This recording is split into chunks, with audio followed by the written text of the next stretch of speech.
These are 3 essential items you must have in your trauma kit, or you don't have a trauma kit. First item on the list is obviously a tourniquet. If you don't have a tourniquet in your trauma kit, then you have a first aid kit. You need to have tourniquets. It's a fast, quick, and easy way to control bleeding on the extremities, like the arms and the legs. Quick and easy, you gotta have it.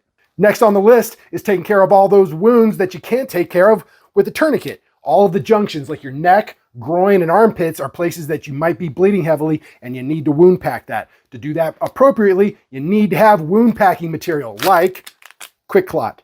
And the last item that you gotta have in there is going to be your pressure dressing. This can be something simple as an elastic bandage, like this ACE wrap. That is a quick and easy, simple way of getting pressure down on the wound and holding that wound packing material in place. If you can upgrade, go with the North American Rescue ETD or some of the other products from TACMed Solutions.